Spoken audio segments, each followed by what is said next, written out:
it's nice. Hit the ground running right from the start, and see what happens. Obviously, you were up a couple times last year, but what have you learned during a kind of a prolonged stretch in the big leagues? Yeah, just feeling a lot more comfortable. I think it's nice when you get on that little run and you're feeling really good and confident and you're getting some balls to fall. I think it's easier when you're playing long term to kind of see those balls fall instead of not playing. Last year playing in some stretches to where you only get a game or two at a time. You don't get the full at bats and whatnot, and it's just obviously nice this year getting a more lengthy look. Has Tony given the team any messages heading into the second half? We got a really talented team here.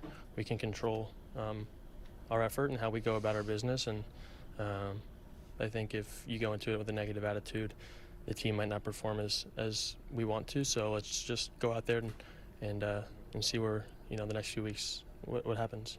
Do you feel like even the days you haven't been in the lineup, it's still been a valuable learning experience for you to kind of go through the pregame work and just to be in the big leagues and to be up here?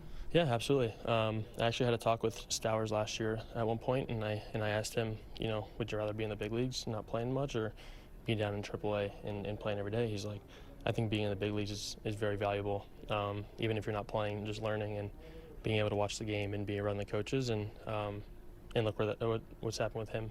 He got the opportunity this year, and he's gone out there and crushed it. And we went to dinner the other night, and I actually told him, I was like, hey, remember last year when I asked you, would you rather be in the big leagues or in AAA? And even if you're not playing in the big leagues, and he was like, I told you, like, absolutely. It's you always want to be in the big leagues, and you're living in this your dream, and every day you're there, you get an opportunity to even if you're not playing, be the next guy up, or you never know when the opportunity is going to call.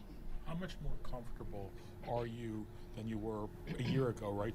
When you were called up, I guess, beginning of August. Yeah, a lot more comfortable. I didn't know what to expect when I got called up. I thought I was going to hit the ground running and never look back, and obviously didn't have the start I wanted to. But I'm just happy where I'm at now, and I think there's a lot of improvements still out there, and there's a lot that there's still a long time the rest of the year, and you never know what happens.